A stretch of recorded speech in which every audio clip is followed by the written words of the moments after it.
दूषित पाया गया, झूठा नाम लगा रहा था भगवान के ऊपर।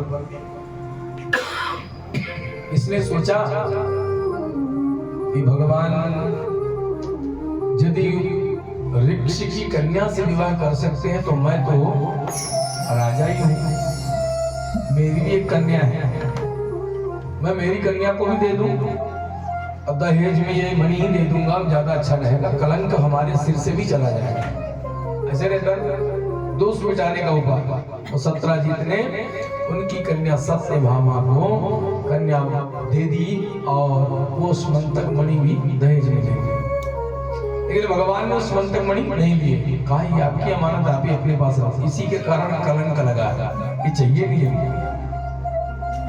कुछ ऐसी वस्तु होती है जो पीछे पड़ जाती है आपके जीवन में, बार बार वो आती है। भगवान का तीसरा विवाह सत्यभामा से, बहुत सारा धन दौलत लेके आई है, इतना धन लेके आए, सोचो 80 मन जिसके यहाँ सोना रोज उत्पन्न होता है, उसके पिता ने क्या नहीं दिया होगा। एक ये सत्यभामा ही थी जो दहेज लेके आई थी। अब सब तो भगा भगा के लाए, कार्ड नहीं छपा इसमें भी, जल्दी जल्दी कर ली, ऐसे मांगलिक विवाह हो गया सब, और डाले हो गया, चलो।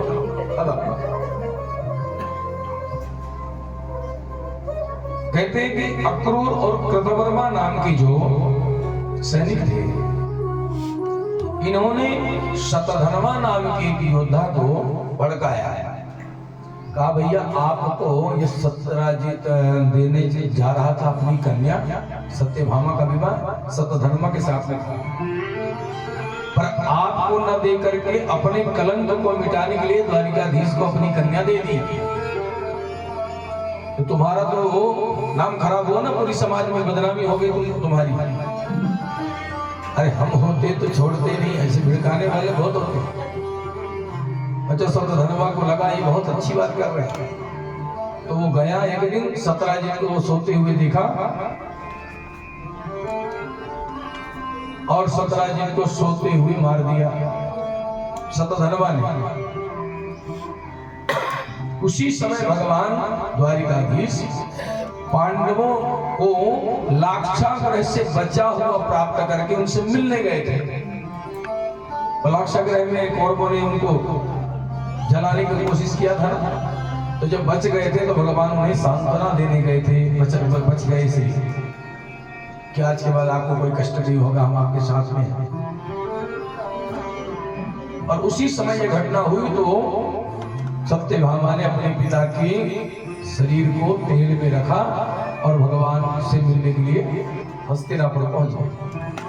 वहां जाके बताया हमारे पिता को उसने मारा है।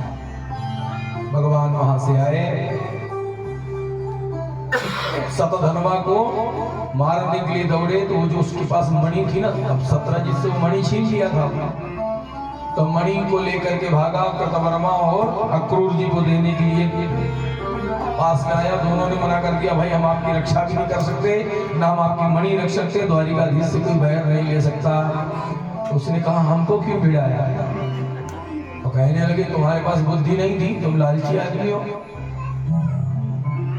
दूसरा तो मौका ही देखता ना जी, भिड़ाने के बाद आपको विपत्ति में आने के बाद में कोई साथ देने वाला नहीं है।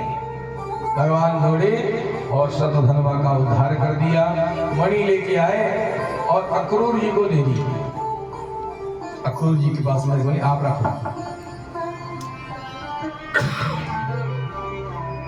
इधर बलराम जी राजा विदेश से मिलने के लिए मिथिलापुर जा पहुंचे।